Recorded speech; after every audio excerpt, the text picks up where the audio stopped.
All right, start talking. I'm an associate of Mike Recine. Mr. Recine would give his undying friendship to Blue Apron if Blue Apron would grant us a small favor. Blue Apron is listening. Sponsor our podcast, The Sit Down with Mike Recine. And what favor would your friend grant Blue Apron? Well, he can get his friends at Chapo Trap House to get those pesky Fight for 15 people off your back. Also, it'd be really bad if everyone found out there's horse meat in your steak teriyaki bowls. Are you trying to muscle me? Absolutely not. Now listen to me, you smooth-talking son of a bitch. Mike Recine never gets that Blue Apron sponsorship. I don't care how many greasy Goomba Dago Wop podcast interns he sends in here. Actually, I'm from Minnesota. Well, let me tell you something, you fucking idiot. Sir, I have not threatened you. I'm a special podcast producer, only competent enough to produce one podcast. Now you have my number, and I'll wait for your call. By the way, I love your salmon quinoa bowls very much. Good. Let me lay it on the line for you and your boss, whoever he is. Johnny Fontaine will never get that movie. I don't care how many Dago, Guinea, Wop, Greaseball, Goombas come out of the woodwork. Yes, there should be a law that, like, you hit a certain age, you can't show your face anymore. Yeah. Just 'cause it's sad to see people like get old. You know? Did you see the new Nick Swartzen that he put out on Netflix? No. You should watch it. Yeah? Yeah. Does he look weird? Yeah, he looks really weird. He's like super fat now, and he looks like he's melting a little bit. I don't mind people putting on weight or just like getting super old, but like Ray Liotta's like had work done, and that's just like Yeah. Don't keep that like in some weird like cafes in Hollywood. Yeah, why do they do that? Because the fear of death lives within the hearts of all of us, and you don't want to get older, and you look in the mirror and you like body dysmorphia is not just for teenage girls. It's for Every everybody. day. You know what's so funny? Yeah. I would almost rather be like a 90-year-old like farmer than a guy with Botox in my face when I'm old. It's just a farmer with lip injection tilling his crop. No, I'd rather be like I drove through Pennsylvania recently, and I went to this McDonald's, and I saw this old man just sitting in McDonald's like by himself, like stone faced. I mean, you could tell he was just very lonely. Yeah, But he was an old man, and there was like a dignity. He had like a dignity to him. That's you know? the saddest thing in the world, because like at McDonald's, you always see old men in groups. Like at country McDonald's, it's like the cafe, like that's the their gathering get-together, place. yeah. That's where And they. so yeah. it's like anytime you go to like a parties in the South at 5 a.m., there's like already 6 old dudes just hanging out, shooting the shit. And then if there's just one, it means all the rest have died, but he still goes there yeah. to honor their memories. Right. This is kind of my church. The usual. one black coffee. There's just like a little tombstone outside the McDonald's that he salutes before he goes in. It's his grandson or something, his last living grandson. Anyway, welcome to the sit down today. We're talking to our buddy Josh Patten, Saturday Night Live writer. Welcome. And actually, you've written for other stuff, right? Yeah, I've done a lot of award shows. This was the first show I got booked on. Nice. Nice. You like it? Got booked on, got hired too. Yeah. We don't know we don't know how it works either. It's great. I'm in my 7th season now, so just jokes and jokes and jokes and jokes. I've written a million of them, and they all blend together. And Nice. Nice. We like having writers on the show instead of these goddamn show ponies who come in here with their big personalities and talk over me. You know? Right. That's absolutely right. Yeah. Anyway, thanks for being here. Today we're talking about Hollywood, baby. Tinseltown. You know, we like to think that Hollywood is this clean, uncorruptible place where no one ever does anything wrong. Yeah, everything's fair. no- All the most beautiful, most talented people get all the jobs and the awards and the accolades, but it's not. There's a lot of corruption. oh fuck, Since the beginning. A bunch of dirty It's not guineas. just bad now. It was bad in the past too. Yeah. Yeah. yeah. Well, it's the city of angels, but in many ways, like there are some demons there. I think you could probably say, Yeah. yeah. Great Dan Brown reference. I thought this was the city of angels, but there's all these Jews who are trying to. All right. Anyway, I feel like there are so many movies about Los Angeles that like have the point that Los Angeles isn't they thought it was going to be. Yeah. Like they're written by some dude from like Wisconsin who came there, and like so it's like this didn't work out for me. Yeah, yeah. Ooh, I should write a crime story where everybody's corrupt. It's True Detective season 2. That's what that is. Oh, Yeah. skipped it. You should have. It was bizarre, and it took some swings, which I always respect. But Yeah. it sucked. Yeah. The only thing I remember about that season is when Colin Farrell's son is getting bullied, and he goes and beats the shit out of the bully's dad. That is great. And he's like, "If you bother my son again, I'm gonna fuck your father in the ass with your mother's severed head on this lawn." Holy shit. Yeah. It's like that is one way to deal with if your kid's getting bullied. Yeah, sure. It's like that gets to the root of the problem because the kid's probably bullying your kid because his dad's a piece of shit, and Right? like is missing love from there. So maybe like fix it's It's a learned fixing behavior, the for problem, sure. not the symptom. Yeah. Yeah, it's not there. a Band-Aid. You're Yeah. actually like treating the disease. You're actually getting to the root of the Yeah, problem, which is the totally. dad. Yeah. Fuck, Melania. Tell Melania. Right. I will say, True Detective season 2. I will. Here's the best read of it that I can give. Because season 3 is coming out soon, right? Yeah. It'll probably out by the time this airs. Season 2, you don't know what's going on at all, but it's like a police procedural. But that's sort of the point, which I thought was cool because, like in every other, if you watch an episode of Law and Order, it's a police procedural, but they've already like hinted who the bad guy is, and you're just like waiting for the detectives It's always to the catch second up. guy they interview. Yeah. Right? Yeah, and you're just waiting for the detectives to catch up on what you already know as the viewer. But that one, everybody's confused, like the audience and the characters, which is like kind of what it must be like to actually be like trying to figure out a crime that you don't know the answer to. Yeah. Yep. Nice. But the acting and the pacing were very bad, so it was not good. There's also that line in True Detective season 2 where Vince Vaughn goes, "Never do anything out of hunger, not even eating," which is very funny. You get to give me a there few was gems. somebody- Like I kind of want to go back and watch Never it eat now. because you're hungry. Like it's these are kinda- reasons to go find this. It's kind of worth watching. There's so many overhead shots Yeah. of like LA freeways. Oh my God. And there's such bad writing like that. But then it's kind of like- which I think that was it Vic Palazzo or whatever Yeah. Pasolito. I think that he wrote it like on the plane. Yeah. Coming into LAX. that And he is- like dicked around the rest of the flight and was like, oh shit, I got to get this out in 20 minutes. I got a meeting. But don't you think as a writer, that's the kind of line that you write and you go, "This is fucking brilliant. This is the smartest thing that's ever been said. Never do anything out of hunger, not even eating." I think that's I more don't like know. a line that I would write in my notes app and then while like very stoned, and then I'll wake up the next day like, what the fuck was I thinking? Yeah. Yeah.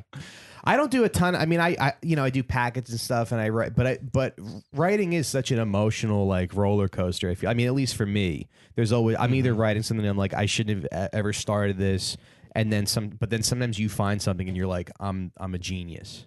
Yeah, You've experienced that that. happens. Do you write a lot for yourself? Is that? Yeah, I think Yeah, that might mean, be where the emotion is because I like have a level of detachment that I'm normally writing for other words for other people to say. Okay, And it's like different for so different. it's more a job for you. No, it's just the emotional connection might be a little bit more detached for me because it's Okay. not. that makes it's, sense. it's like You're like the guy that joined ISIS for the benefits, yeah, just, and I'm like the guy. just who's like, honestly. this is the greatest religion in the world. Everyone needs to believe it. Yeah, honestly, just the stability of steady work is like sort of what I Yeah, like yeah. the ISIS, just your average ISIS goon, not going to mastermind anything, just patrolling some compound. Yeah. Yeah, you're like one of those musicians in the recording studio that's like better at playing the guitar that goes on the track, and then like the actual musician who goes and performs that can't do like the fine solo. Yeah, and then they always have to say like, "Oh, well, Jeff had an off night." Yeah, exactly. It always sounds Yeah. better on the CD. Yeah. I went to a '90s concert 2 summers ago, and it was like hosted by Everclear. And It's nice that those guys are still working. they're by still the working. way. They're still Yeah. making money. Like it was packed. It was at Irving Plaza. Yeah. And Because one- you think about some of these bands in the '90s. You think about Sister Hazel. You Yeah, know? the I first just wonder one. what they're up to. Yeah. The first one you go to is Sister Hazel. I wonder what they're up to. No, there's like a few like little tours that go around. And Soul Asylum was an undercard band, and they were fucking great. They'd like because they're from Minnesota, so they had, like Prince's drummer. Hell yeah. Are you from Minnesota? Yeah. Yeah. Oh yeah, you're wearing a Minnesota. And they were like great. It was just very impressive to see like, oh, they're still having fun and still like just rocking. And then Everclear came around and I left halfway through because it's like concert was all like 30-something white people. Yeah. And it's like finance bros like scream singing about how their dad sucks. Yeah. No, man. Yeah, I like how Tom DeLonge took his career in the next direction with like UFO. What did he do? Yeah, he's like a conspiracy theorist now with like UFOs and That's cool. Yeah. Yeah, does Blink-182 still I don't know. still rock? I I mean, they still rock. They do, must, right? I don't think so. I mean, I don't know. I could look it up real fast. Because Deb went to a Newfound Glory concert recently, and I think like that's probably who that's for. If you had some hits when you first started getting fingered, then you're gonna be able to tour, Yeah. right? I just all my finger. Everybody from my finger mix is still out there. Josh's finger mix. Yeah. You're like cleaning out your apartment one day, and you just find the CD. Yeah. And it's in Sharpie on the CD. Yeah. Yeah. So let's get into Matt, who's your favorite mobster who infiltrated Hollywood? You know what I thought was funny? It said that so a lot of times what these guys would do is they would go out to Hollywood and they would infiltrate the unions, and Bugsy Siegel infiltrated the extras union. And I just think that's so funny that there was an extras union. Yeah. But there were so many overlapping unions. I'm a union guy, member of the Writers Guild. Nice. Very like loyal to the union. So like a lot of this struck home that they used like all the different overlapping unions involved in a production in movie production, and tried to like control all of them. And so it makes sense that he would go after the extras union, Right.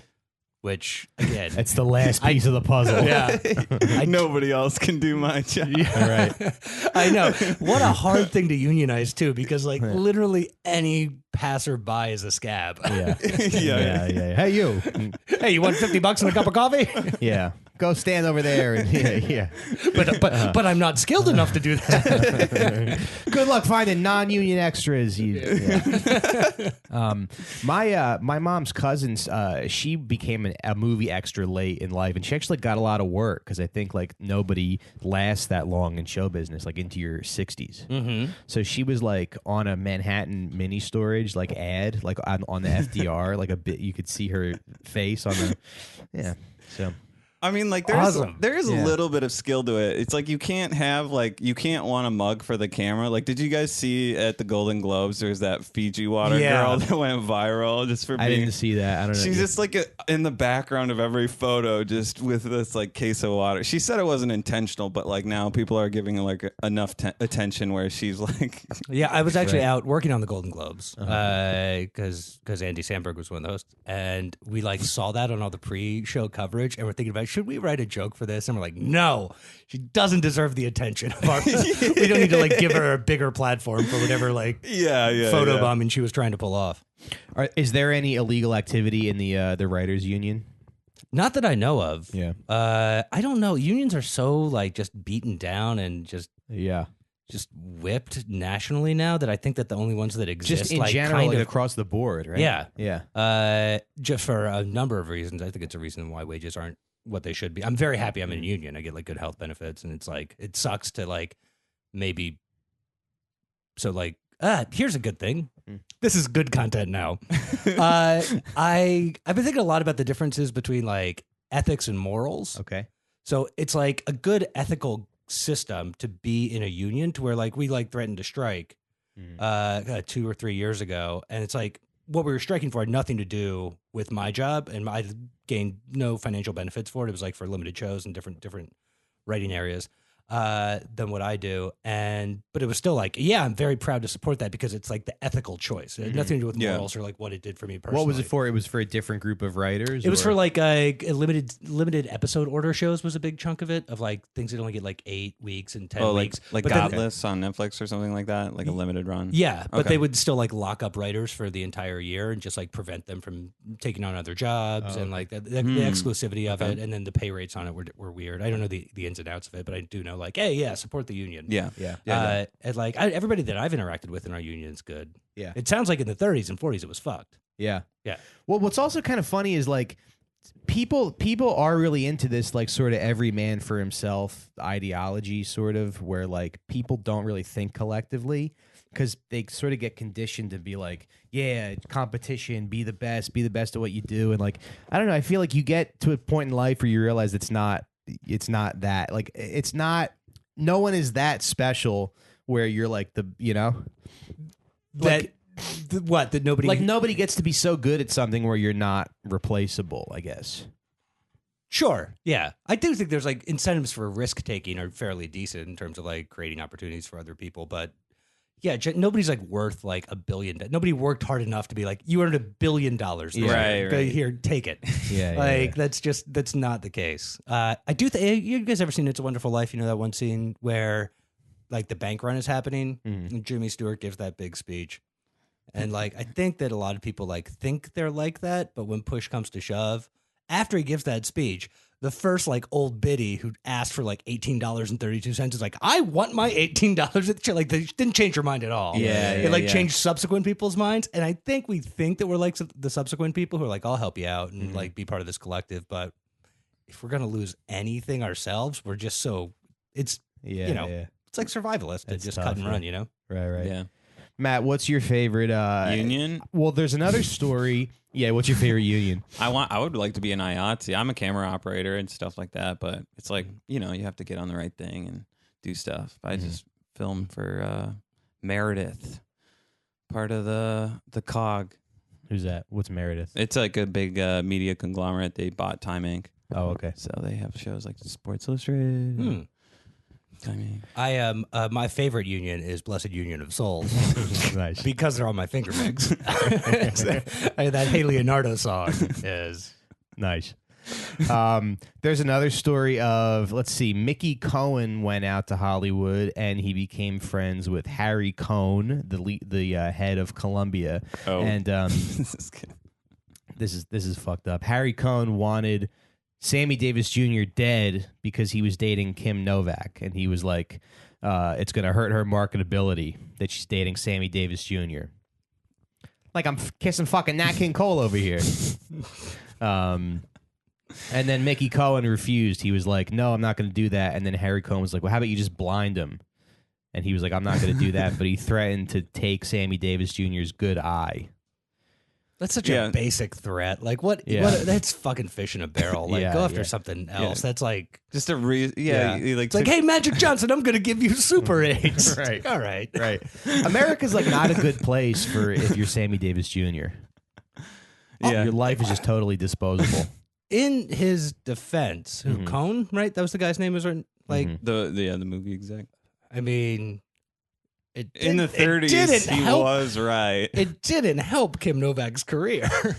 If you I had to look up Kim Novak and be like, oh right, Vertigo Lady. Is that right? Was it Vertigo Lady? I'll look it up. Birds. I don't know. She was in some Hitchcock stuff. That's what I remember. Sure, North by Northwest. Yeah, and Sammy Davis Jr. is like Sammy Davis Jr. He's like, if you ask anybody to name like 20 entertainers, he's going to show up a lot. Sure. Yeah.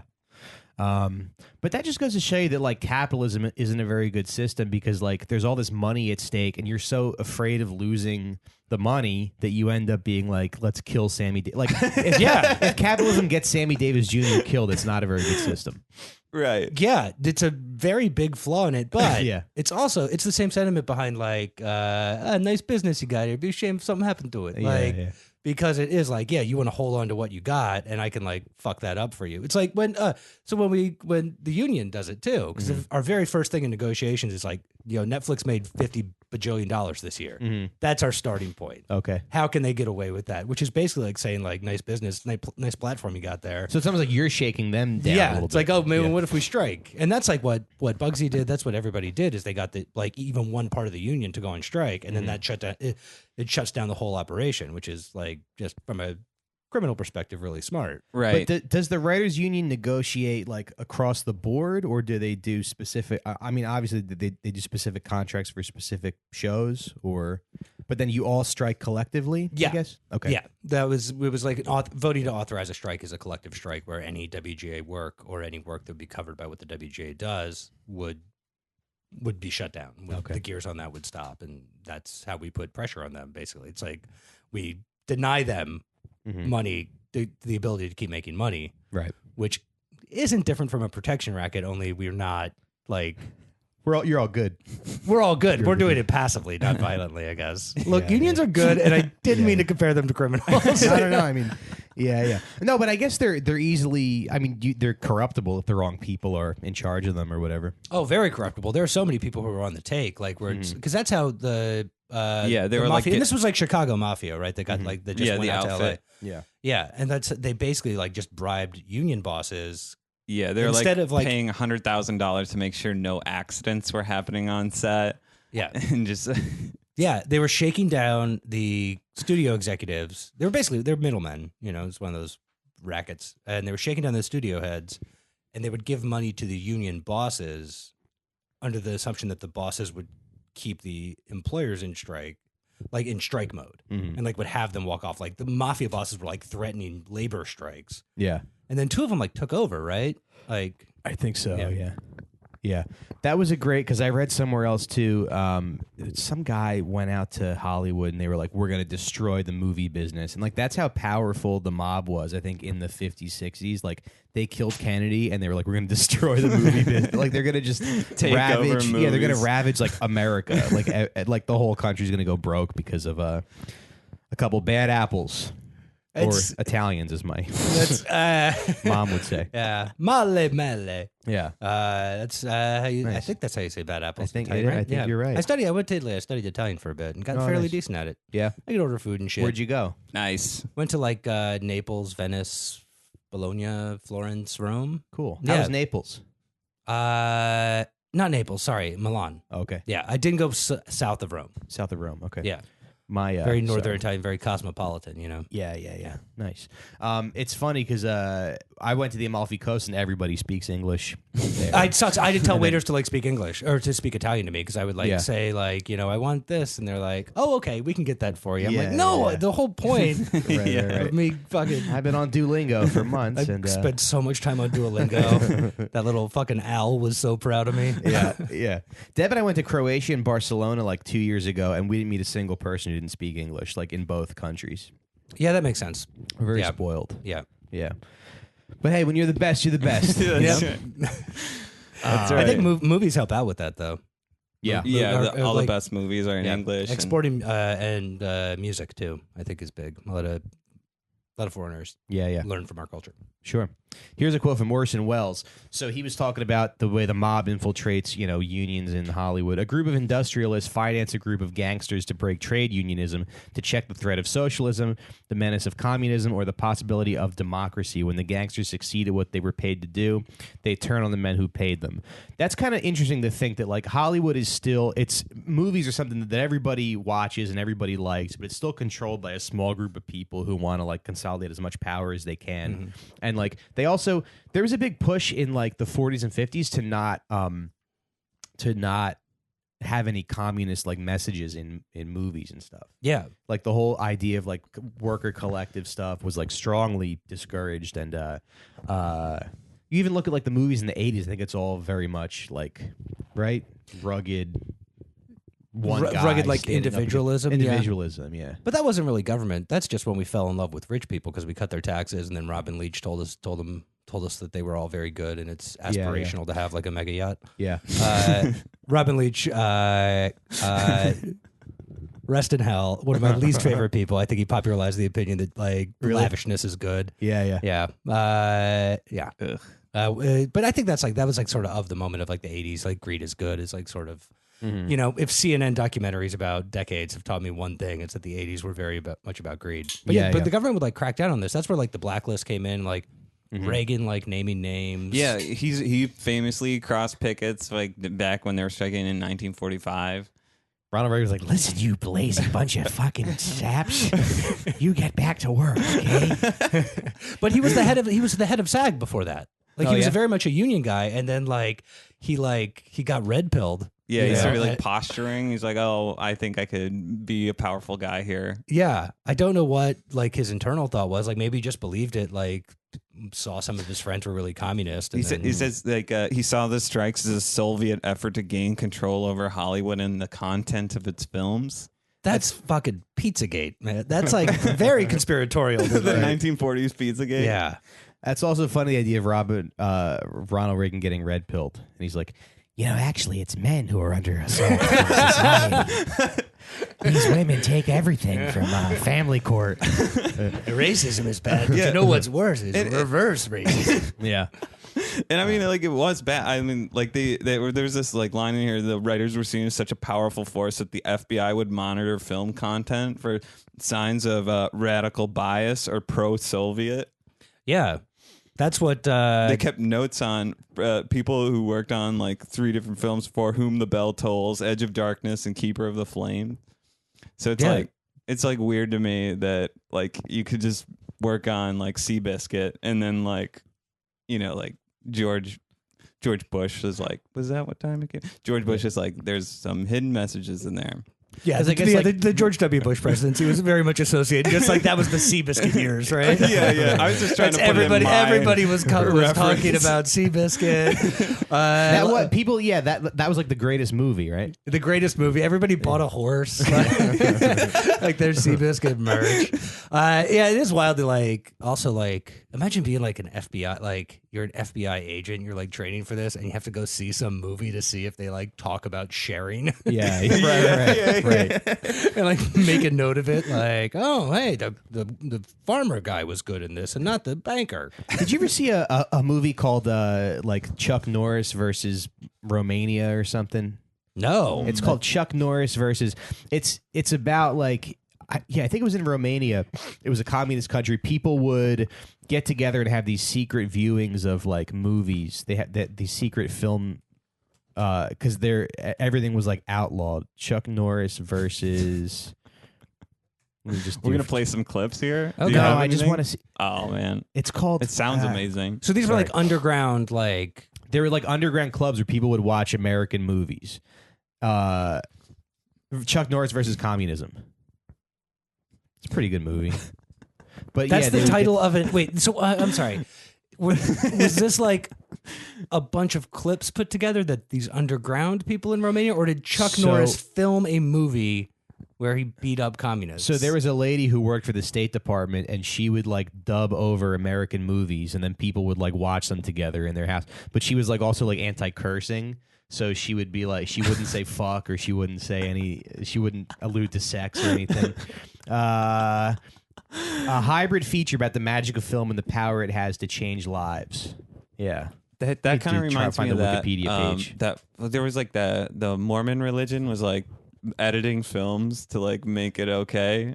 Really? Yeah. When was this? And let me look it up because it's like I vaguely remember, but like they're like changing the content to like make it okay. Make it more Mormon. Yeah, I love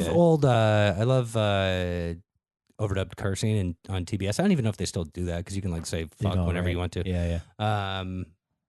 Because they would get really creative with it. My favorite one was in Major League. Very end, Roger Dorn goes up to Corbin Burnson and Charlie Sheen have their battles, and then he like hands him the ball and says, "Strike this mother forker out." And I love that. Like in middle school, like we would say fork and forker more than we would say fuck. Nice. Yeah, so it's called Clean Flicks, and it was a company founded in Utah in 2000 that rented and while legally enjoined from edited movies. An email was sent by the company on the date. Clean Flicks. Right. They also said that during some of these strikes, imaginative tactics were employed. Strikers would try to damage box office returns by picketing cinemas and divulging film plots to queuing filmgoers.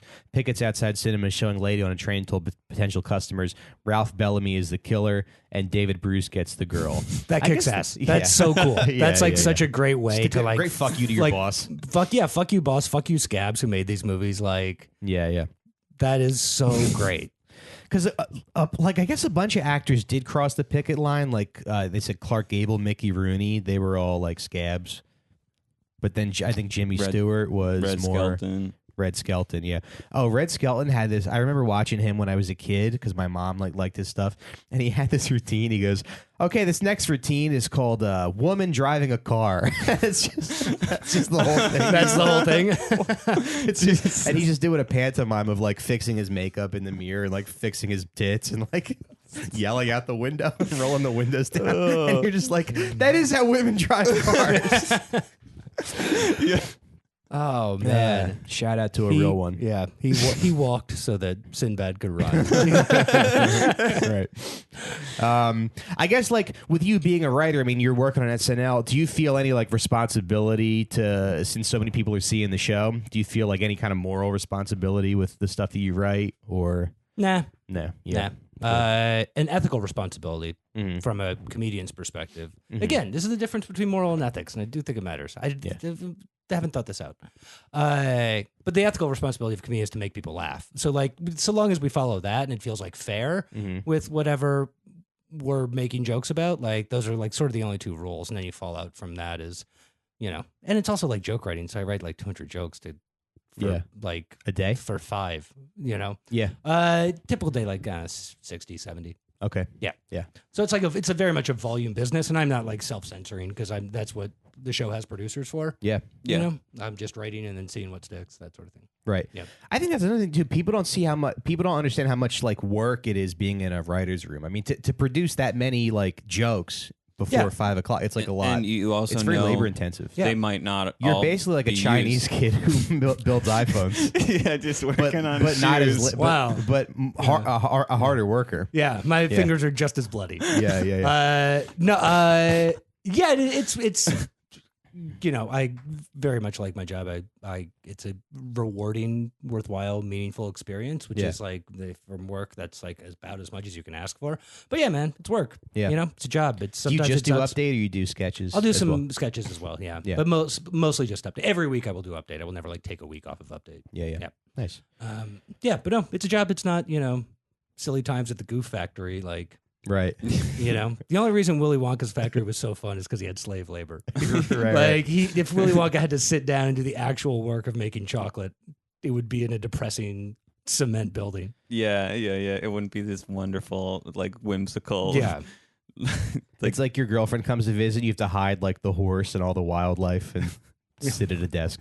You know, pretend. Wait, Wonka's girlfriend? No, like your girlfriend, like your family comes to visit. Oh, right. Yeah. You guys are like midget tossing or whatever. Right. Oh, yeah. You gotta Just hide a- all your fucking. Just a typical day of, Yeah. Did you read that article I sent you about Johnny Roselli? I did. That was the guy who got whacked on the boat, right? He got whacked on the boat. Yeah. 71 years old, has lunch with his sister in Miami, borrows her car, goes on a boat with some friends. That's a bummer, right? Yeah. You don't think? I mean, I guess you must think if you go on a boat, there's a chance you're gonna get whacked. Yeah. But boats are so fun. Yeah, you're not on going to an say no. ocean. If you're saying no to boats because you're worried about getting whacked, you're not living life. You know, what's the point of Right. getting into the mob anyway? You got to take that risk. But Like yeah, he probably went on a bunch of boats before too, you know. Like they couldn't have been like the first. That would have been a red flag. You'd been like, no, let's not go to a brand new place where it's just us. Yeah. And this was a guy who like dated Marilyn Monroe and like had some Allegedly, yeah. He was like at least acquaintances with she her. dated everybody. What? That fucking That dirty. floozy. Yeah. You know, I like when you hear guys get. There was a guy who called into Opie and Anthony one time. He was like, you know, I Lucille Ball's from my hometown, and I heard she was a huge slut. It's like, why do you even care? Where did you hear that? That's great. What? I like that Like- gossip. I like that gossip's like still kicking around decades later. She fucked everybody, just so you know. Just so you guys know. But yeah, handsome Johnny Roselli. So Johnny Roselli started off in Chicago. He was handpicked by Al Capone, who had an impeccable eye for criminal talent. I like to think that I have an eye for talent, podcasting talent. I don't. Maybe I do. Maybe I don't. But The verdict's out. it's hard. It's hard Still to out. like. Still out. Well, that's why you got mad because you're the sharp eye for talent. You poached a great one. Yeah. Yeah, verdict's still out. Yeah. I guess it is hard to like pick talent because, like, especially in this business, in show business, people already have buzz when they have buzz. So how do you get in when before people know about somebody? Fuck if I know. Yeah. It's like nothing's a true meritocracy, but I feel entertainment might be less of a meritocracy. But like, it's also so much of it's subjective. Like, how can you judge like which actor is going to make me cry the best? Right. Like it's just Yeah, different yeah. styles, and like sometimes you see like to be a producer and have an eye for talent is something that I definitely don't have. Mm-hmm. Like I have my taste and they're my taste, and like stuff that people fucking love, I'm like, oh, what? I don't get that at all. Yeah. And stuff that I like is wildly unpopular. Yeah. And and I'm a big fan of so many canceled comedy shows. Yeah, I don't know, and like it's a combination of luck and skill, but more luck probably. It sucks. Yeah. Are your headphones working? Yeah. I'm not sure if mine are. Oh, really? Yeah. I mean, has it been like that the entire time? I think so. Yeah, I was wondering why they were so muffled. Okay. All right, let me just go toil under the table here real fast. Don't mind me. Can I just say, did I tell They you? are working. Did I tell you? I just want to see Matt's ass. Oh, yeah. There we go. Yeah. Oh, there you go. All right. Did you tell me what? Did I tell you that I listened to this podcast on 2x speed? No. And you sound like a cartoon mafia snitch. Because your voice is just so much more high pitched. Oh, yeah. And so, it's what do you think about loyalty? Come on.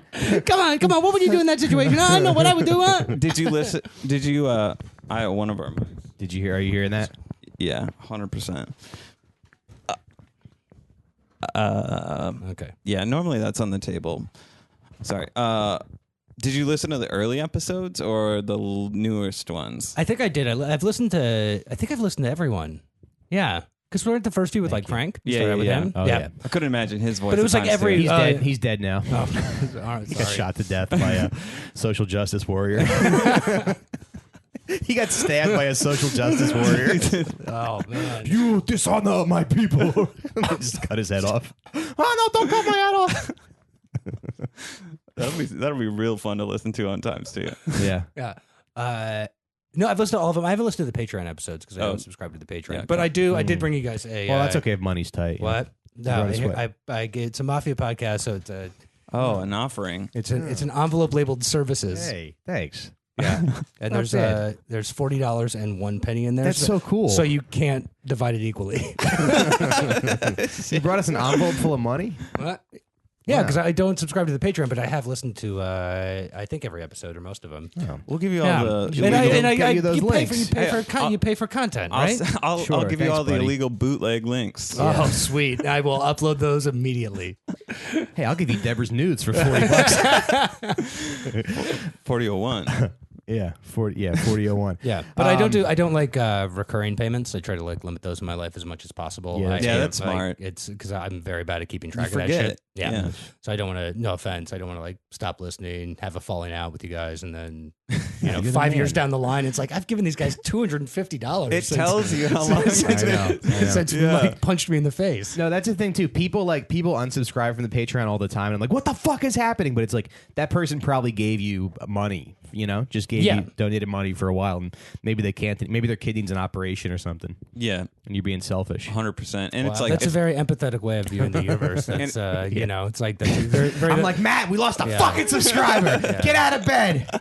Tell Shelby you gotta go. Yeah, I'll pick you up and so you get Matt to investigate the circumstances of their life, find out if their kids are sick, right? And then if they have a compelling reason to not pay you $5 a month, I'll do it too. I mean, like if somebody leaves a comment and it says like they've been a Patreon for $45 or something, I'm like, oh, this guy's opinion matters right now. Yeah, you know what I mean. I don't know. Should I break my sober January and have some wine? Mike, no, man, you're already like a third of the way through. Yeah, you're right. Stick through it. I gave up. Mike sent me this Alpha Leaders thing last night at 2:30 a.m. Do you follow Alpha Leaders? He's of course heard of it. You've talked about it. Oh, okay. It's from Conor McGregor. It's a picture of Conor Talent McGregor. is nothing. It says, there's no talent here. This is hard work. This is an obsession. Talent does not exist. We are all equal as human beings. You could be anything if you put in the time. You will reach the top, and that's that. I am not talented. I am obsessed. And then you told Matt that this is going to be your mantra in 2018. That's a long fucking mantra. That's a whole Lord's Prayer to get through. We're all equal. We're all equal except the boo. I'm Conor McGregor. Sorry, that's how I talk. Yeah. Talent is 1% inspiration and 99% your genetic background. Right. That's not going to pick up on the recording. It's just the monitor. I'm going to put it on. How about this? Every time that happens, I'm going to take $1 away from Josh Patten. Yeah. All right. Fair enough. Sorry, I might be the one who keeps kicking out. No, it's perfectly fine. You couldn't be responsible for remembering that it's there. Yeah. Yeah, so handsome Johnny Roselli, handpicked by Al Capone. Part of Roselli's assignment was to go to Los Angeles and cultivate relationships in the film industry hierarchy. He knew everybody, dated movie stars, played golf with studio heads. His closest industry friend was the boss of Columbia Pictures, Harry Cohn, the honorable, cool guy, Harry Cohn. This is the Sammy Davis Jr. That's one? the Sammy Davis Jr. guy. Yeah. They socialized together, and Johnny was often at the studio advising the mogul on his gangster pictures. When Cohn needed a large loan in a hurry, it was Johnny who put it together with East Coast mobster Abner Zwillman. This had its own complications as the mobster maintained his secret piece of Cohn's studio for many years until he died suddenly, tortured to death, or by his own hand, depending on whose story you believe. So, yeah, Harry Cohn. How did Harry Cohn die? Can we look that up? This was like back in like Harry Cohn was like president of Columbia, right? In like the 40s and 50s. That's like there were like three guys. It was like, you know, Paramount, MGM. Yeah. Like it was very United like Artists. Yeah, there was like 5 or 6 entities. So like to have your hooks into one of those guys is like that's a big get. Yeah, I mean, I guess like what I wonder is how did Roselli like start? Where was his bottom? Like where did he like? So he's just some Italian guy. You know, nobody likes Italians, but he's handsome. Goes to Hollywood, starts talking to people. I mean, but how did he like work his way up to the head of the studio? I guess they probably had some kind of connections or something. Probably confidence. I don't know. He seems like yeah. his nickname is Handsome, so Right. he's probably like good at talking to people and like playing the Hollywood game and like schmoozing and all that, which is like I assume is the same as it is now and it was back then, where it's like it's all about who you know and then parlay those. I don't have an ounce of this confidence in me. Yeah. But like for those people that do, they can get like, you know, you can work your way up pretty quick. And I feel like that would be a fun nickname for your 20s and 30s. But like if they just kept calling you that, like as you age, Around 55, it gets to be very ironic. You're just like, handsome He Johnny was a Roselli. good-looking old man, though. Let me find a picture of him. Yeah, but he was an Italian gangster, so he was probably like 5'4". he looked a little bloated. I don't know. I'm convinced that the peak of my life is going to be when I'm like 64. I'm just going to be a cool old man. Yeah. Oh, that's good. I feel like I hit mine. I feel like my peak was about like 31, 32 physically. Okay. Yeah. Okay. Yeah. Oh shit! Yeah, I it is turned about when 33 it at the is. end of this month. You have a baby face. Yeah.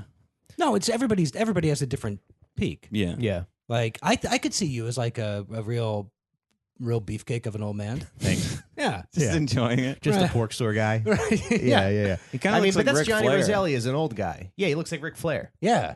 Yeah. No, that's like a handsome old guy. He's probably like very tan. Mm-hmm. But he's always. I was thinking about this because I think it was somebody else we were talking about. Like his backstory was he was like kicked out of his house when he was 8 years old, and like, That was Bruce. Mickey Cohn? Or No. What's the guy's name? Boniff or something?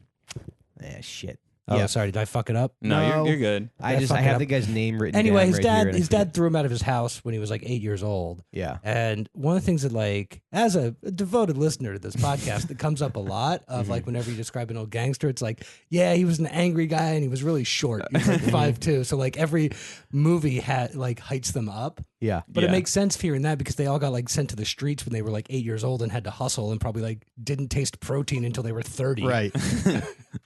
Wait, I'm going to find that article Yeah, right they're now, like 'cause- always like when they're getting those little bits in the documentary, they're like, and he wore elevator shoes. Yeah. He's always angry about his height. Yeah. Don't you ever call me short. Yeah. Yeah, and it's like, yeah, but then it's because their backstory, they were fucking like Dickensian street urchins who had to like yeah. scrap by on Little pigeon newsy bread. boys Yeah. selling newspapers. Wouldn't it be great if I had a producer who could look stuff up while I'm trying to talk? We were talking. Me and Matt were having a conversation.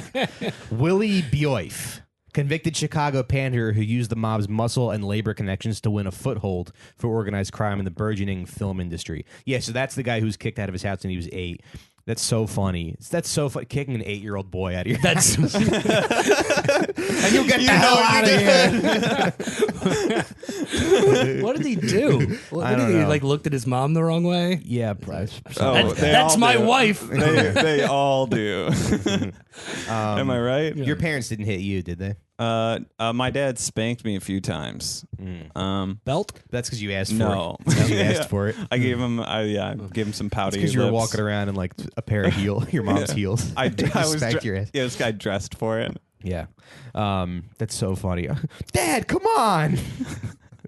He probably had to like stick around like the doorstep of that house for like days before he realized his dad was serious about it. Yeah. Because like if you get kicked out when you're 8, you're like, oh well, he'll let me back in. I'm just like grounded. Yeah.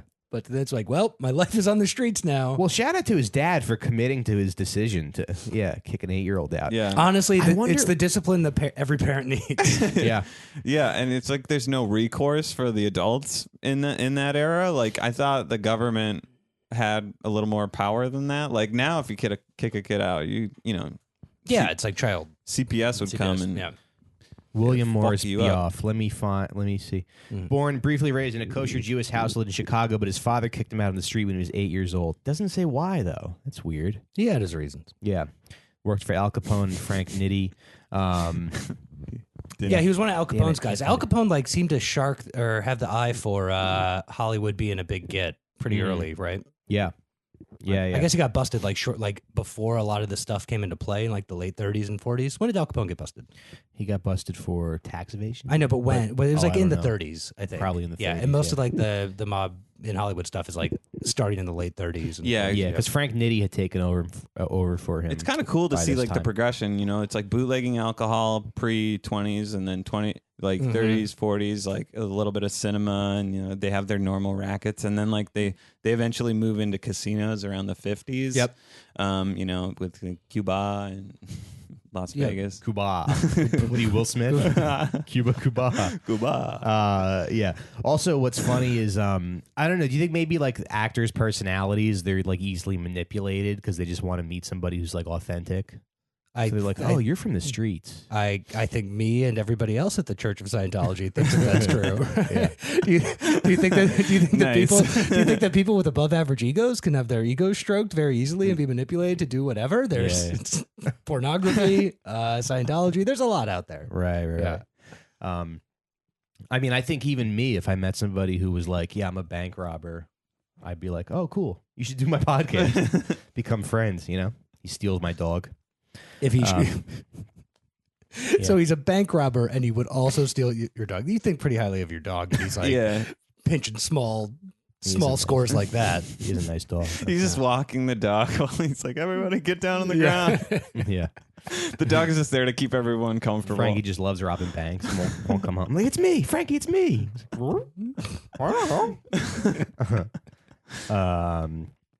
Yeah, so Roselli, so he Harry Cohn died. It says by a heart attack, but I don't know.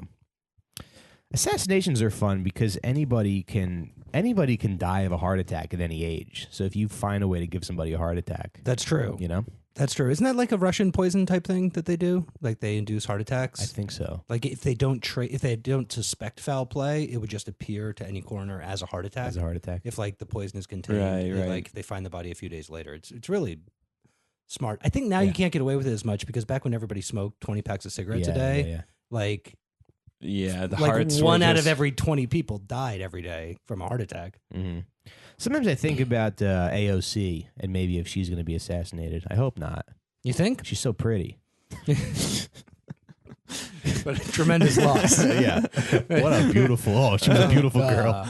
The first thing we remember about her, the looks. Get to speak at her funeral, but yeah, no, I don't know. She's really, I don't know. We haven't lived in an era of political assassinations, right? we have. I guess not. Not Kim, really. Kim right? Jong Il's brother, or Kim Jong Un's brother. That's Korea. That's Korea. That's They, yeah. I mean, like obviously, like Russian secret agents like assassinating all them enemies and stuff like And they're that. doing like and sonic I guess like attacks. I guess like the president of the Philippines like has killed like 10,000 people this year because they Yeah, that's a lot. 'cause Yeah. they thought Well, they not were pe- drug not people, dealers. drug dealers. Yeah. Oh right. Yeah. Animals. Just Yeah. pure animals. Yeah, right, No, but right. in the U.S., I don't think we've had. I can't even think of a political. Unless they're doing No. it so well that Oh, well, it's just I guess the like, congressional shooting, but see, that doesn't seem like an assassination to seem me like- because that's just like generalized anger towards one political party. Right. yeah. You know. Yeah, like an assassination would be like for like a secret cabal of people doing it, right? Yeah. You got to have a gun in a briefcase, I think, is like, that's the rubric for assassination, you know? Right. And I think the last time, when was the last time that would have happened? Yeah, but AOC is like the farthest left of someone we've seen in a while who's like super popular. Yeah, Yeah, super, yeah. I mean, super hot. I could see her like dying in a car crash or something. You know? I mean, They bring back Ted Kennedy from the dead. One more mission. it goes to show you, because I think like Kennedy had not like politics aside, like had a hold on people's imaginations like that as like an agent of change. And so if he would have died in like a car crash, I think there would have been just as many conspiracy theories as there are about like somebody other than Oswald shooting him. You know what I mean? Right. Like, so it would definitely like, that's, I think, would be a lot of people's first thought is Right. like what seems to be isn't the case. Right. Yeah. There's no assassinations anymore, but we did assassinate 3,000 people on 9/11. That was an assassination. Anyway, folks, That was can you get me a job? Job. Can you give me a writing job? yeah. Okay, where are we, folks? Harry Cohn, Albert Zwillman. I guess Matt. Is that it for Hollywood? Did we hit everything we wanted to hit? You know, the Roselli assassination conspiracy stuff. Like he was killed because he knew who killed Kennedy. Oh, that's what they think. Yeah, Yeah. But they also, like, after they strangled him on the boat, they cut his feet off or something. Yeah, they put him in a drum. Didn't they put him in a In an 55-gallon oil drum? barrel. Yeah, like an And then oil they drum. didn't sink it. Yeah. That must have been fun. Just like a body sort of Yeah. Yeah, so is that a like fuck up? washing machining around and like a tumbling barrel down, and then like going over a waterfall. Then some nosy fishermen were like, Yeah. "What's in there? Let's bring it on the boat." Yeah. Maybe it's treasure. No, it fell back in the Oh, water it's a again. Here dude. it goes. Yeah. It's like a Pixar short. Yeah, right. Hell yeah. Oh, it's just a dead old man with no legs. Now we got to keep it on your boat. Yeah. If you throw it back in the water, you're probably breaking in crime. Yeah. Oh yeah, if you find a body, you probably can't throw it back in, right? Yeah, probably not. Fuck. Oh, this is the other point I wanted to make. Celebrities are very susceptible, to like crime, people being influenced by crime, and that's why people like Matt's dad are like, "Be a simple man, Matthew. Stay here and grow the corn with me." Do honest work. Don't go to New York and do all this fancy podcasting, boy. You're just gonna get hurt. That's what your dad said. Yeah. You're gonna get swindled by criminals, boy. Now just work hard and invest your money with Bernie Madoff like I do. You're gonna get tricked into being a podcast producer. You're gonna get yelled at twice a week by some idiot for a job he can do himself, but he just likes having you around because he has no friends. Oh, that's a great lead into our next block, right? What? Loyalty. Matt, don't reveal the blocks of the show to our guests. Oh, I'm sorry. That's all right. Yeah, Well, I mean, like you told me after 35 minutes. It's like been 45 minutes. right. You're right. Oh, wow. Okay. We're just having time flies. All you have to do is look things up and keep track of the time. I'm too much And of we're a, over 2. I'm too much of a control freak, though. Yeah, so the next thing I want to talk about is loyalty, because I feel like people in the mob, they're loyal, or they're supposed to be loyal to each other, but They're loyal until they aren't. until they're not. But I feel like This would be great in 2 times rat voice right now. Yeah, people are loyal until they're not, huh? I don't know, you did the same thing if you were on Accusation. Don't throw me on this Yeah. On the face, Tony. Josh, you're like, I never want a podcast over 30 minutes. Yeah. If it's 45 minutes, Fly fuck through that. that. Sorry, you were saying I interrupted. No, that's okay. Which you told me not to do because I was a writer and I don't do that. You Yeah. specifically had me on the podcast because you thought I would just sit here and please. hand you lines. interrupt away, Josh. Yeah.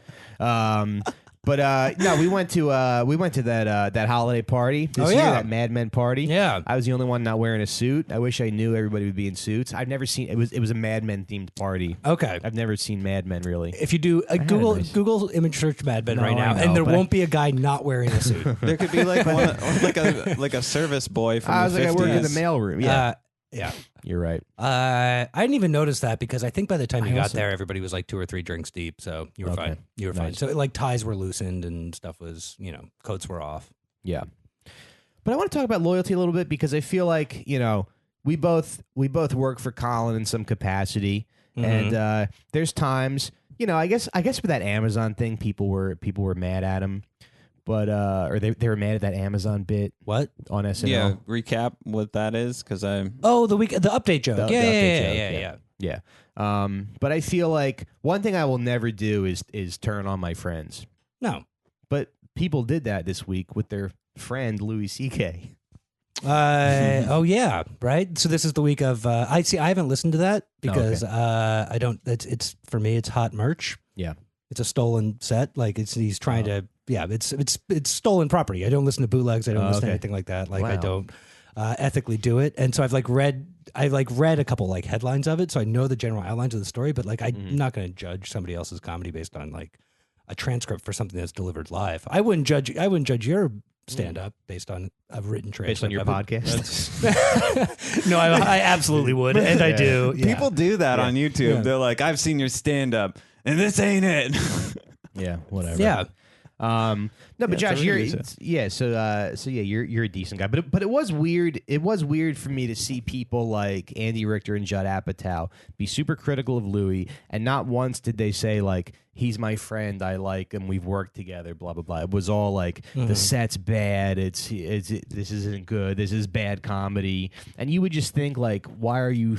I just thought it was a little bizarre that people are that quick to like throw their friend under the bus. It's so hard for me to empathize with that, just because like I do comedy because I enjoy making at a very fundamental level. I do it because I like making people laugh. Makes me feel good. Makes my brain happy to like take some thoughts of mine, make everybody else's brain happy. Yeah, like the chemical dopamine, whatever science you want behind it, that makes me feel good. It gives me meaning in life. And to have like the opposite impulse of that for whatever reason, it's like I just don't understand why people would want to do that. I guess like want to do what? Want to say stuff that's like shitty. Yeah. And say like I think that's interesting because I think I have that impulse a little bit. When you but you have it more in like in a peer to peer relationship. Like you won't like get on social media and like tell everybody like, hey, this is crappy or whatever. You wouldn't get on your high horse ever. And no, I wouldn't do that. Yeah. So it's like, you mentioned the Amazon joke. Like people laughed at that. It was fine. You might disagree with like the underlying point of it, but it's like, I wouldn't if somebody else did that or told like people tell jokes that I don't agree with the premise of all the time. Yeah. Like any set will have that. It's like I personally don't agree with that. Morally, I don't agree with that. But as a comedian, my ethic is to be like, well, we're all chasing laughs. We're all grinding out here. We're all doing our best. And like, so long as you're making a good faith effort to be funny, like, that's I have an ethical obligation to not like sandbag you on that. Yeah. Yeah. That is funny though that you mentioned that impulse. You don't have that impulse to because I think I do have that antisocial impulse to like say something shitty and be like, right. All the other scumbags in the room. I don't know. I don't think you do. I don't know. Like, what's an example of that? Well, still chasing a Louis' laugh set, there. Yeah, but in Louis' set, he like said like he's like, why do I have to listen to these Parkland kids? Yeah, which is like I don't know. I think that's like funny to take the opposite, side of what everybody else thinks. Was it crickets or did it get laughs? I don't know. It kind of got. It didn't. The joke didn't feel like it was done. Yeah, he's like, why it was like less than. It was like less than more polished polished parts of the set, probably. Right? Yeah. I don't know, but I kind of like that. I don't know. Maybe I have that because I also thought there's just something funny when I don't know. I guess it's funny for me to see people piss everybody off. I don't think that's what I'm talking about though, because it's not. You're not trying to take away. You're not trying to take away from anybody else's laughter. Yeah. Explain, which is like it's fine, and like by the way, it's fine that people do that. Like I guess there's a world of if you're in that world, if you're in that world, cool. Like as a comedian, and what I some people just like to destroy. Yeah, honestly, it sucks that you said that reference. You're like the Joker. Yeah, it sucks All that you these reference bloggers the are the Joker. Okay, well we're like Harry Potter. We're Harry Potter. That reference sucks. We're on the side of good and rape jokes. I mean it's not, but I don't think you go out of your way to like.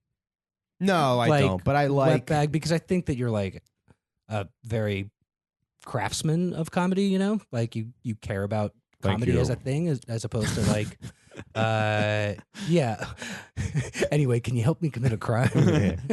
There's something fun about laughing at a joke that you disagree with the premise too. Like if it like just you involuntarily can't get like you can't keep it in and you're like that's great. I mean you shouldn't be actively trying to keep it in, but like some jokes are just so good.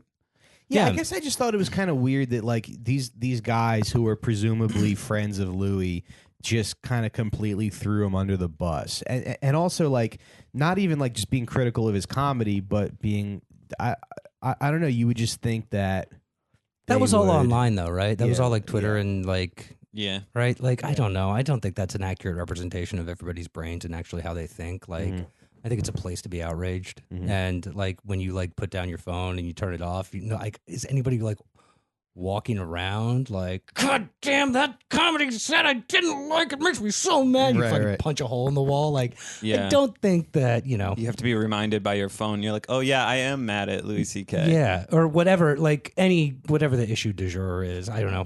I've tried to stay off my phone as a New Year's resolution a little bit this year. Screen time. Screen time? Oh, yeah, I got to get that app, right? I don't check it. It's the new iOS update. It's just part of the. Oh, it tells you how much time you're spending on your phone. Did we lose? That's fine. It's still recording. Okay. Yeah. Okay. And we're back. And we're still recording. Yeah. Yeah. No, it's because it just seems like not an accurate representation of like I catch myself like putting down my phone and being like, did I really care about that? No. Do I really care about like a shitty headline from Barry Weiss in the New York Times? What the fuck does that do to my damn day? Yeah. Oh, David Brooks missed it again. I gotta go yell at my deli guy. Yeah. Right. Let's see. What else did I want to talk about here? But for those who derive value and meaning from that, good on them. Chase your dreams and get your likes. Yeah, I hope it like works out. I hope for it works you, out for whatever you're going for. But it's hope- not the impulse that I have. Yeah, I hope you get a bunch of hits. I hope On one your day you're blog. regarded as the greatest comedy critic of all time. I hope someone goes, "Wow, Megan really told us what to laugh at." Told us and what Wonderful. I do think it's one thing what you not to laugh at. There's a difference between comedy and drama in that way, right? Because you can't fake tears unless you're honestly pretending. I guess you can fake laughter, but I don't think people do very often. Like, so we put on a live show before, you know, like every week, and like I feel like the laughs are all real. I don't think there's anybody there just hamming it up to like. Yeah. Like I feel like the rhythms and the responses are all very natural. And like, you know, whenever you do a show, it's like, unless like you have very generous family members there, like you're not getting like over laughers. Not my family. To make to make you feel good. So it is like there is like a built-in judgment system already that like I think part of my ethics in comedy is to trust that and go with that. Like if that rule exists, great. If I did like dramatic performances, you know, in 20 years when you know I start writing sad lines for Steve Carell to say, you know, and it's like drama, then I can feel like there's multiple interpretations and you can't fake it. And you sort of got to talk it out and talk about how you feel and how it made you feel. Right.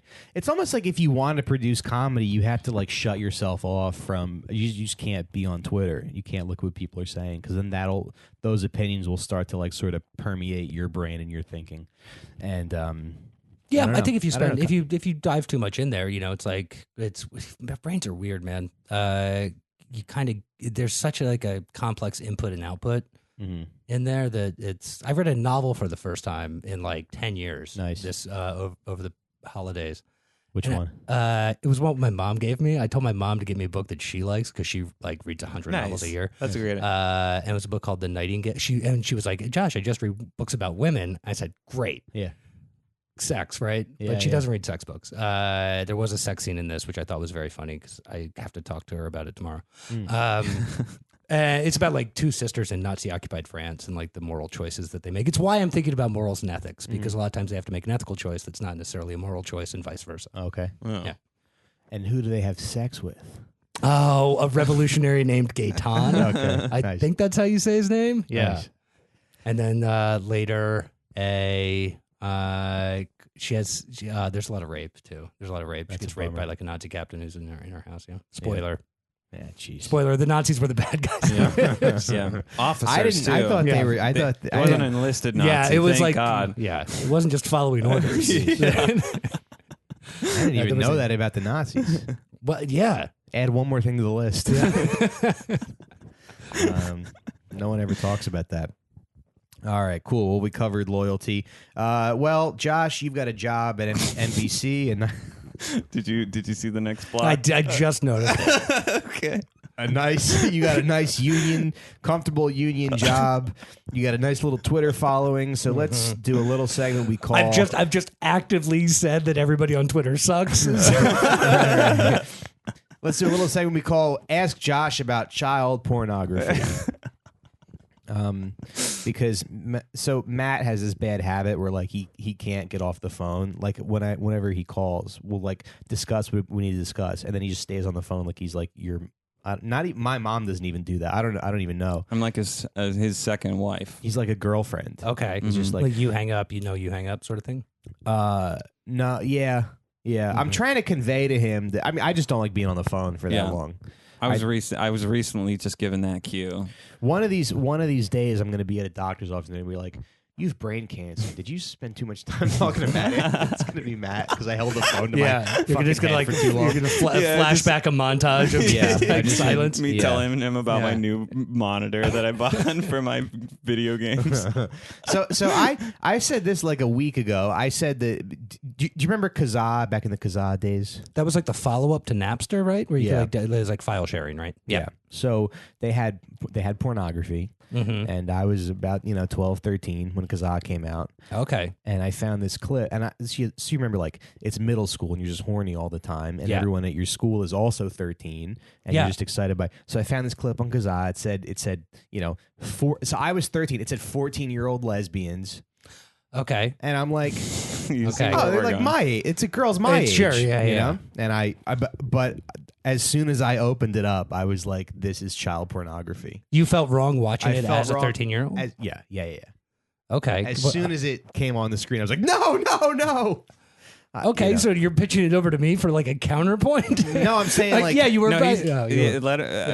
Matt's worried that like because I told the story on the podcast a couple weeks ago. Okay. And Matt's worried. I was like, why are you putting that out there to the world? That, like the FBI is going to come to my door and be like, we'd like to speak to Mike Recine, please. We have some incriminating evidence. We have a cold case. Yeah. Like we need to confiscate your bulky 1998 compact Rosario. That's what I was saying. I was like, you're gonna, yeah. No, it was a Dell 8100 that we bought. What was the serial number? I don't know. The FBI has some landfills they'd like to search. It's probably still at my parents' house at 73 Robin Drive. Actually, right. What you need to do? Oh my god! You need to buy the biggest oil drum you can find. Yeah. Make sure it sinks. Yeah. Hey, you guys are getting rid of that old man. Can I throw this computer in there? Yeah, Mike. Oh man, there's got child porn on it. What do you think? This is a classy oil drum. Yeah, so like Mike was like yelling about like over the phone with me, and I was like, I don't know, I just don't know. And then like I went and looked up like, can you get in trouble for child porn on some like law office? You can 100% get in trouble for what did I Google today that was related? I Googled, so today I Googled child pornography ring, and the first thing that comes up is like, child pornography is illegal. So it's a very serious, Well, when you add ring onto that search, you're like looking to meet like-minded people. I feel like that warning's good. Meetup. No, I know. I guess I just want right. Child pornography social group. Meet up with a 90-year-old man in a McDonald's in the middle of nowhere. That's what that guy was there for. Man, call back to the beginning of the show. I'm meeting a date. He just never. That's why he was sad. Yeah. Underage date never showed up. He got catfished by another old man. That's what they all are. It's like mutual catfishings, like that early morning McDonald's group. Well, the other thing I want to say, so I was looking for a story about a child pornography ring because apparently recently the leader of an international child porn ring was killed in a prison beating this week. I think it was this week after one of his victims predicted his fate. Christian Mayer, a father of two from Binghamton, was sentenced in December to 40 years in prison after the FBI discovered he was the mastermind behind a twisted internet gang dubbed the Board Group. And what they would do is him and 8 counterparts would pose as teenage boys on datings. I guess there's dating sites for teenagers.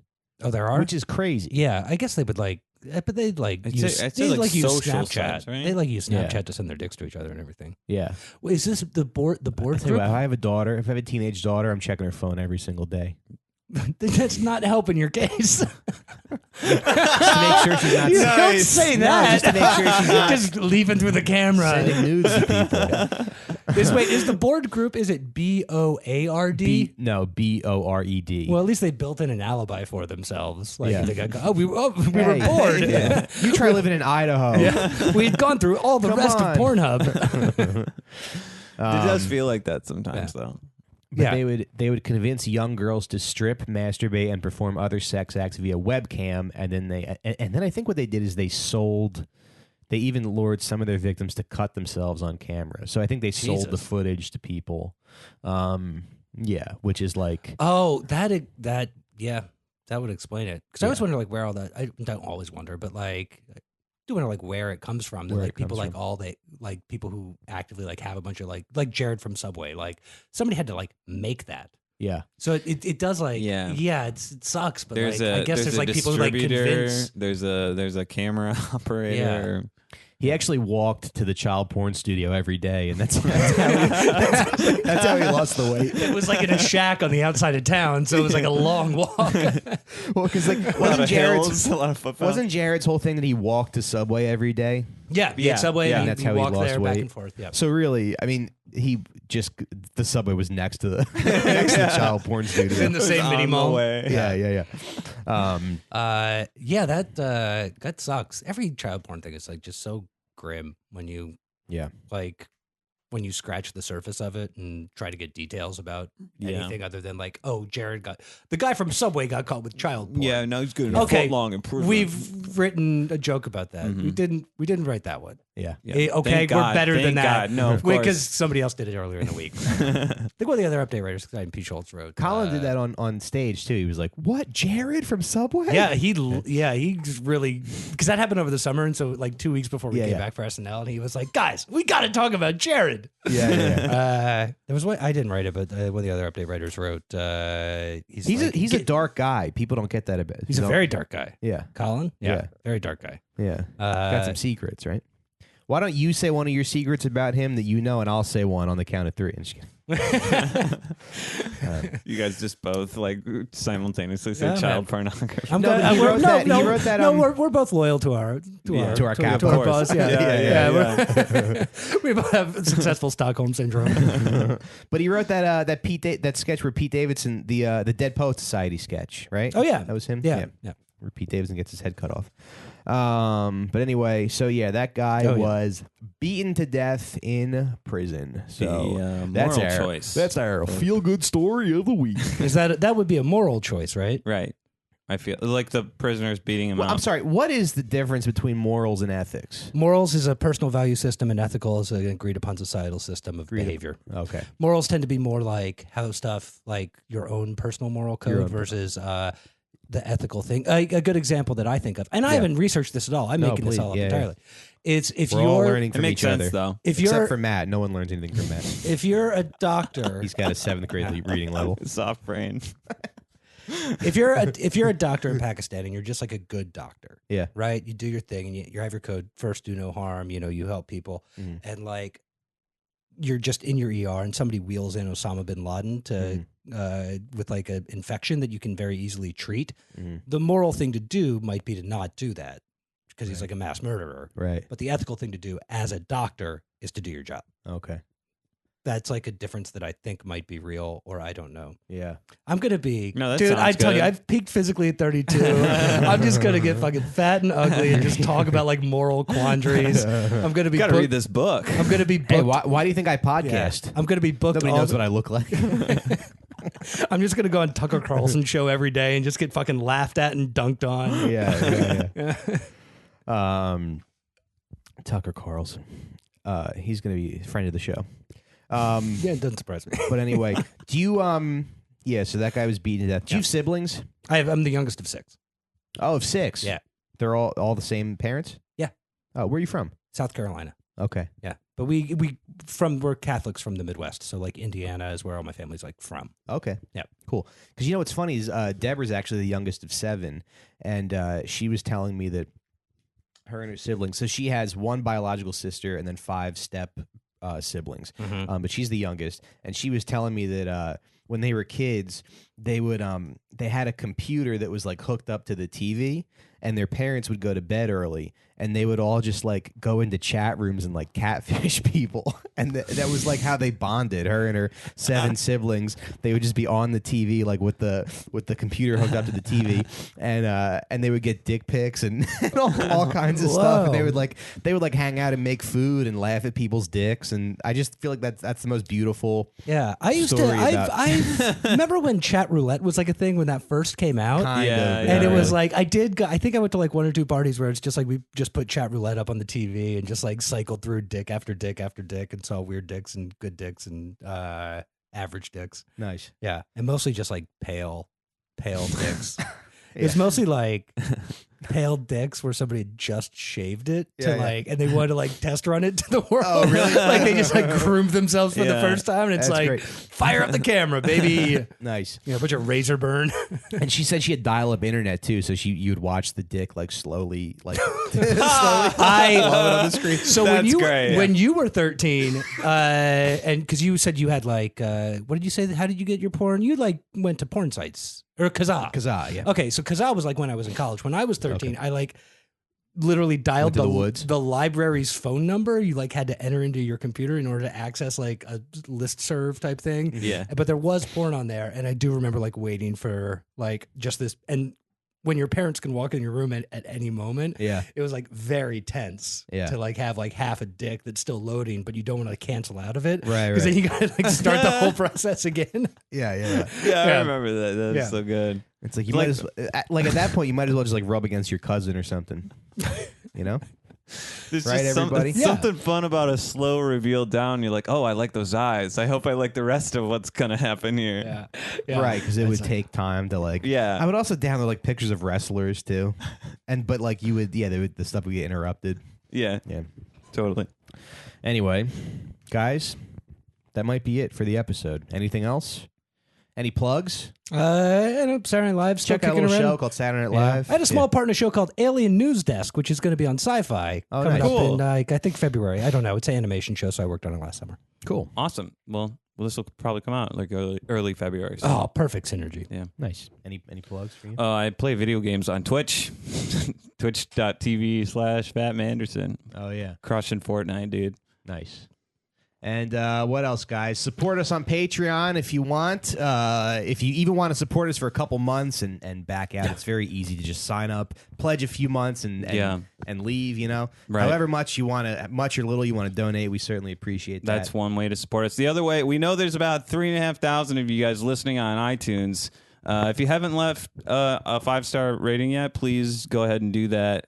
Log in to anybody's account, leave us 5 stars, and we'll read the funniest reviews on the show because, you guys are pretty funny. We're not sure how many people listen to the show every week, but we need to get those numbers up, okay? So you guys need to tell your friends and family, download them on your family's computer, and let's see, what the hell else? Give us a rating, please. That would help us out a lot, Looks good for the show. Blah, blah, blah. What else? Email us, sitdownpod@gmail.com. Are you still selling sauce? I'm selling sauce. All that sauce needs to be moved because my brother took it. Can be shipped. The best thing to do, so actually if you want, here we go. Send me an email, racinebrothers@gmail.com, okay? Send me an email. I'll ship it out. Now, the easiest thing to do is, like, shipping. Feel free to comment. Brothers? What? Racine Brothers? Yeah. I have 2 brothers. Okay, so then you're in the sauce game with him. I didn't know that. I mean, it's like a family recipe. One is not allowed to handle sharp objects. The Recine brother. There's one Recine brother who, can't. Me and Steve made all this sauce, and so it's a family recipe. Yeah. Yeah. Well, no, not really. It's my recipe. Okay. My grandma's a stupid bitch. Her sauce is mediocre at best. Okay. But it's good. Yeah. Yeah, but also, so what was I going to say? What's the best way to get So it? we tried to ship 2 jars to California. The shipping cost was like $39. So like shipping is expensive, but if you buy like 6 jars of like if you go in on the the order, the shipping price per jar is less. So I shipped like 6 jars out to shout out to our buddy Phil Melky In Cleveland, I shipped 6 jars to Cleveland for like $25. Nice. So that's like an extra, $4 $4 a jar. Cool. So get in there, have some sauce. It's very good sauce. Or they could pick it up from you in Brooklyn, right? You can pick it up from me in Brooklyn. My address is I don't know. Just Bed-Stuy. Well, just reach out to me. I'll give you my address. I Sure. don't care. Come Yeah, to my yeah. house. Mm-hmm. What are you gonna do? Attack Deb? Good luck. She'll kill you first. She's unkillable. That's right. She's indestructible. Josh, thanks so much for being here. Yeah. Thank you for Follow being on. Josh on Twitter at Josh Patten. Yeah, and check out. The I'll put Josh the link. Patten. I'll That put the the Josh link Patten. in the episode description. Put the link in the episode description. Mhm. You're very good at that. You're doing a great job, and I'm proud of you. Oh, thank you. Thank you. And Thanks, Dad. that's it. Bye bye.